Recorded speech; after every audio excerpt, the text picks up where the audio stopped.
C'est fait. Enfin, après des mois d'attente, le ciel s'éclaircit pour le monde de la culture. Hier, Emmanuel Macron a dévoilé la date de réouverture des salles de spectacle le 19 mai prochain. Une bonne nouvelle, mais avec des zones d'ombre sur le protocole sanitaire, les aides également. Certains disent même qu'un report est quasi acté dans certaines régions, vu le taux de contamination. Sébastien Besson, bonsoir. Bonsoir. Merci beaucoup d'être avec nous. Alors, d'habitude, vous êtes en Skype.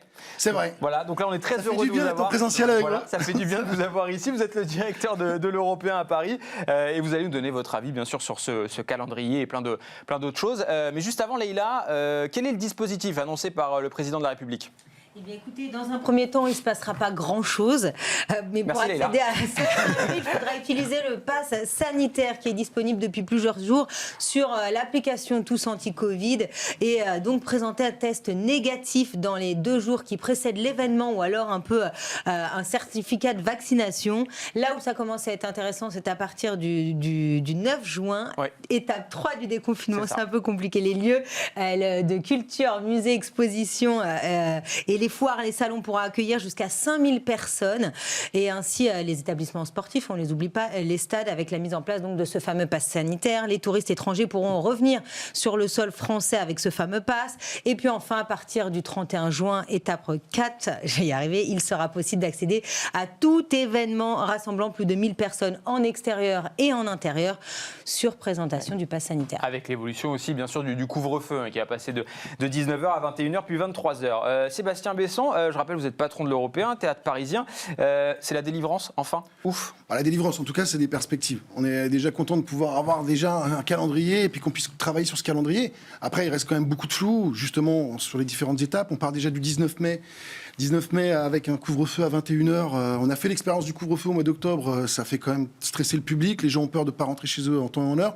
Donc c'est un peu compliqué. En plus, on parle d'une jauge de 35%. Donc économiquement, pour nous, c'est pas jouable. On part plus effectivement du 9 juin, puisque là, on partirait sur un couvre-feu à 23h et une jauge à 65%. Quid après des compensations de billetterie qu'on a pu avoir entre les 2 confinements. Donc tout ça, c'est flou encore, on ne sait pas encore. Et puis après, c'est par rapport aux régions, effectivement, parce qu'il y a des régions type l'Île-de-France qui sont des régions qui représentent 12 millions d'habitants, c'est 20% de la population française qui sont plus impactées par le virus parce qu'il y a les métros, parce qu'il y a les transports en commun, parce qu'on se déplace plus. Et là, pour le coup, est-ce que l'Île-de-France va pouvoir entrer dans les clous, quoi ? Ouais. On va revenir plus en détail sur tout ce que vous nous avez dit là, Sébastien. D'ailleurs, je vais commencer par ce couvre-feu. Est-ce que vous avez échangé avec le gouvernement ? Est-ce que vous avez un interlocuteur ? Et est-ce qu'on vous a dit peut-être que, par exemple, la mise en place on avait parlé de ça à un moment donné, du ticket horodateur ? Exactement. Alors, est-ce que ça c'est abandonné ou pas ? Alors, pour le coup, j'espère qu'ils vont le remettre en place parce qu'on ne l'a même pas mis en place. C'est-à-dire que c'était prévu pour l'ouverture du 15 décembre. Oui. Donc, et le 13 décembre, on nous a annoncé qu'on n'ouvrait pas. C'est pour ça qu'aussi toute la profession, on est encore un petit peu, si vous voulez, un peu sur nos gardes. Puisque... Je rappelle juste, le ticket horodateur, c'est avec votre place de salle de spectacle. Quand vous allez au théâtre, ça sert comme les transports en commun, en définitive. Quand si vous prenez l'avion ou le train, vous pouvez rentrer plus tard chez vous. Ça témoigne du fait que vous pouvez rentrer chez vous. Et donc, c'est une autorisation, en fait. Ce qui aurait été plutôt pas mal pour la culture. Ça permettait aussi de permettre aux gens de sortir de chez eux le soir. On savait aussi qu'au-delà du fait que ça va faire du bien à tout le monde de se détendre, mais en même temps, ça permettait de limiter aussi tous les rassemblements familiaux. Enfin, voilà, il y a plein de bonnes raisons de l'appliquer. Éviter les amendes aussi. Exactement, surtout. Et puis détendre le public, vraiment. Parce nous, on a constaté des gens qui partaient juste un petit peu avant parce qu'ils avaient du temps, ils avaient juste le temps de rentrer chez eux, quoi. L'Européen est prêt à réouvrir le 19 mai ? Ouais, nous, on est prêt. Alors, le 19 mai, comme je vous dis, franchement, cette deuxième étape, 19 mai, 9 juin, avec 35% de jauge, je pense que c'est un peu compliqué. Au-delà même de l'aspect économique, c'est aussi ce qui se passe dans la salle pour les artistes. On va de toute façon, ça c'est sûr, en juin ouvrir. Et puis on a une grosse programmation sur cet été. On parlait là du 30 juin, qui va être une date importante. Si on est effectivement en Ile-de-France, pour le coup, on peut ouvrir à 100%, avec des artistes comme Donald Jacksman, Bunaimin, Karim Duval, pardon, et Aymeric Lompré. Donc il y a pas mal d'artistes comme ça qui vont pouvoir jouer cet été. Et donc on espère vraiment aussi maintenir cette programmation, quoi. 35%, c'est vrai que la jauge est très très basse. Est-ce qu'on vous a proposé des aides pour combler ces pertes ? Alors, parce que si vous ouvrez à perte. Alors entre les 2 confinements, il y avait des soutiens pour ceux qui travaillaient, pour ceux qui couvraient. Ça, je trouve ça plutôt positif, qui ont plutôt bien marché comme dispositif. Là après, sur celui-ci, on ne sait pas. Là pour le coup, on est dans le flou et on attend justement la réaction et de savoir ce qu'ils vont proposer. Je pense que ça serait pas mal de soutenir les salles qui vont jouer. Après, peut-être pas à partir de 35 mais 65%. On peut peut-être attendre jusqu'au 9 juin pour jouer et pouvoir proposer des choses, quoi. Sur les conditions sanitaires, là aussi, c'est le flou. C'est quoi, c'est le masque, le gel hydroalcoolique, un siège sur deux, est-ce que... Alors, le masque, c'est obligatoire. De toute façon, ça, on ne va pas y couper. Ouais. Le gel hydroalcoolique à l'entrée, ça, c'est obligatoire. On le fait. On l'a fait de toute façon entre les 2 confinements aussi. Prise de température, peut-être, non. Là, on n'a pas pour l'instant de données là-dessus. On ne sait pas effectivement s'il y aura toujours ce fauteuil de distanciation qu'on avait entre les groupes de personnes, c'est-à-dire qu'entre les 2 confinements, vous n'étiez jamais assis à côté de quelqu'un que vous ne connaissiez pas. Nous, à l'Européen, en plus, on avait mis en place un système, et on a toujours ce système de l'agence Studio Nouveau, un système de désinfection via la lumière germicide, ce qui nous permet en fait d'assurer que vous allez rentrer dans un lieu sain. Et aussi, effectivement, entre les changements de public, quand on fait des doubles horaires, la salle est désinfectée avant et après votre arrivée. Mais après, il n'y a rien d'imposé et on ne sait pas encore pour l'instant ce qui va se passer à ce niveau-là, quoi. Oui, vous êtes pas concerné a priori par le pass sanitaire, puisque c'est pour les salles de plus de 2000 personnes. Est-ce que vous y êtes favorable pour votre théâtre, l'Européen, le pass sanitaire? Écoutez, après, effectivement, pour l'instant, on n'est pas impacté là-dessus parce qu'on est une jauge trop petite. Oui. Donc voilà, après, je dirais, de toute façon, ça va arriver sur le terrain. Alors après, on sait de toute façon qu'on en aura sûrement besoin pour voyager à l'étranger. Après, moi, en tant que directeur de théâtre, je me vois mal refuser l'entrée de quelqu'un qui n'aurait pas son pass sanitaire, quoi. Je pense que ça demande peut-être un peu plus de réflexion encore. On risque d'y arriver un moment. Enfin, on va peut-être être obligé de le faire à un moment donné, mais voilà, c'est difficile de refuser quelqu'un à l'entrée parce qu'il n'a pas son pass sanitaire, quoi. Là, ce que vous attendez, c'est finalement on va dire le couvre-feu à 23h, ça serait l'idéal. Là, 23h, on peut déjà... Actuellement, même avec le système d'autorisation, c'est-à-dire qu'après 23h, le temps que vous rentrez chez vous, vous n'avez pas le stress de rentrer chez vous avec cette autorisation. Donc ça, c'est la moindre des choses. Enfin, je pense pour qu'on puisse vraiment ouvrir, et puis surtout remettre le public en confiance. Et puis, effectivement... Mais pour le moment, vous n'avez pas d'idée claire de la part du gouvernement? Pour l'instant, on n'a pas de détails, à part les aucun 35% de jauge dans un premier temps, 65% et après 100% à partir de fin juin. Et puis, effectivement, quid de toute la situation sanitaire qu'il peut y avoir, et notamment où on est inquiet, c'est visiblement sur l'île de France où ça risque d'être très compliqué.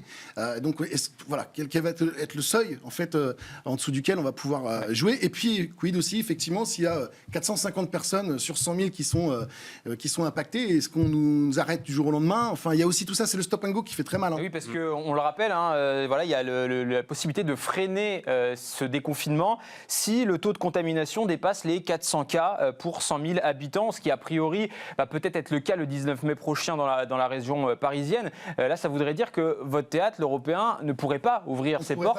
Là, ça sera encore un nouveau coup dur, clairement. Ça sera un nouveau coup dur, et puis il faut savoir aussi que ouvrir les théâtres, c'est bien, mais 50% des salles sont sur l'île de France, pour le coup. Oui. Donc sur l'activité, je serais ravi pour tous les confrères en région, bien évidemment, et puis il y a beaucoup de choses qui sont créées aussi à Paris, qui se travaillent à Paris, qui partent après en province. Donc ça pose aussi un problème par rapport au schéma économique du secteur. Hein. Ouais. On va écouter Michel Bougenat, il était ce matin sur BFM TV, vous allez voir, lui aussi a émis des doutes sur cette fameuse date du 19 mai, des réouvertures des salles de spectacle, qui plus est surtout que beaucoup d'entre elles, ces salles de spectacle, sont en fin de saison. Écoutez. Ce que moi j'espère, c'est qu'on va tous faire attention, vraiment, pour pas qu'on entende un jour quelqu'un nous dire il faut fermer. Oui, nos destins sont liés. Franchement, ouais, je vous en supplie à tous qu'on nous referme pas, parce que c'est la pire des choses qui puisse nous arriver, c'est ça. C'est qu'on nous annonce aujourd'hui un peu d'ouverture et puis que tout d'un coup on nous dise non, c'est fini. Et c'est vrai que de toutes les façons, vous savez, avec un couvre-feu à 19h, nous on peut pas ouvrir. Mais c'est pas grave, parce que maintenant on a des dates. C'est ce qu'on voulait. On voulait tous des dates pour savoir comment on allait s'organiser. Et voilà, et on l'a, cette date, celle du 19 mai pour la réouverture des salles de spectacle et des théâtres. Est-ce que vous avez échangé avec les artistes de l'Européen depuis les annonces d'Emmanuel Macron ? Oui, là, il y a déjà Donald Jackson qui est avec nous aujourd'hui, qui va attaquer au mois de juillet. Plusieurs vont se mettre à répéter aussi, parce qu'il y en a qui n'ont pas joué depuis un petit moment. Ils sont dans quel état d'esprit, là, en ce moment ? Là, tous ceux que je vous citais tout à l'heure, ils sont tous à fond. Ils ont envie de jouer, ils ont envie de retrouver le public, retrouver la scène. Je pense que... Et puis là, pour certains, ça fait vraiment longtemps. Donc, Émeric Lompré, par exemple, qui va arriver, lui, est parti jouer à Abidjan un petit peu. Enfin, voilà, il essaie de trouver des solutions aussi pour jouer, pour être en contact avec le public. Donc, il y a beaucoup d'artistes, quand même, qui ont envie de jouer. Et puis, on se rend compte aussi, quid, s'il y a une autre vague au mois de septembre, cet automne et qu'on doit refermer les sites, faut en profiter. Tout pendant qu'on peut ouvrir, il faut ouvrir. Je voudrais dire aussi qu'on a eu toute cette campagne de non essentiel sur la fin décembre. On en avait parlé d'ailleurs ici. Et en même temps, il faut être honnête, entre les deux confinements, on a été très peu à ouvrir et on ne s'est pas rendu, nous, dans le spectacle essentiel. Donc je pense que là, et j'espère qu'on va être nombreux à ouvrir, qu'on va recréer cette dynamique, prouver aussi qu'effectivement, parce qu'on accueille les gens dans de bonnes conditions et sérieusement, on n'est pas des clusters et qu'au contraire, on peut être une solution. Parce qu'il faut savoir quand même que la France, c'est, avec tout le réseau qu'on a au niveau culturel, on a un réseau exceptionnel sur lequel on ne s'est pas reposé du tout. Et il faut savoir aussi que Londres, là, ouvre ses théâtres fin mai, juin à New York, les Italiens ouvrent, les Espagnols n'ont pas fermé. Donc on nous compare toujours, ça les arrange de comparer, on est les meilleurs là-dessus. Mais attention, là, en fait, en France, quand même, on est un petit peu à la traîne, alors qu'on a ce réseau culturel exceptionnel. Quoi. La billetterie va réouvrir quand ?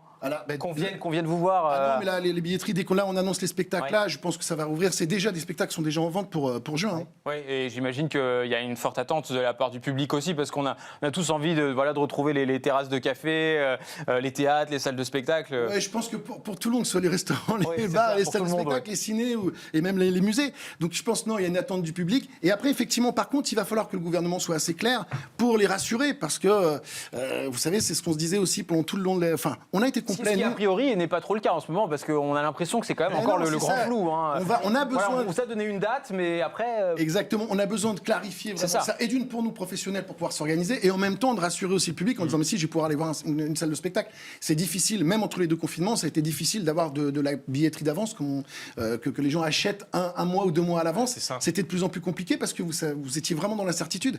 Si vous achetez un billet de spectacle et que c'est annulé, même si vous vous faites rembourser, bien évidemment, c'est toujours ennuyeux. Donc ils attendent pour savoir si vraiment on joue. Donc il va falloir aussi qu'ils nous rassurent là-dessus pour qu'on puisse. On espère que ça va arriver dans les prochains jours. Voilà, qu'on va avoir un éclaircissement concernant bien sûr toutes ces décisions, hein, ces jauges, ce couvre-feu, voilà, qu'il y ait un peu plus de précision, qu'on rassure les spectateurs et qu'on rassure aussi les patrons de théâtre comme vous, Sébastien Besselon. En tout cas, merci beaucoup d'avoir été avec nous.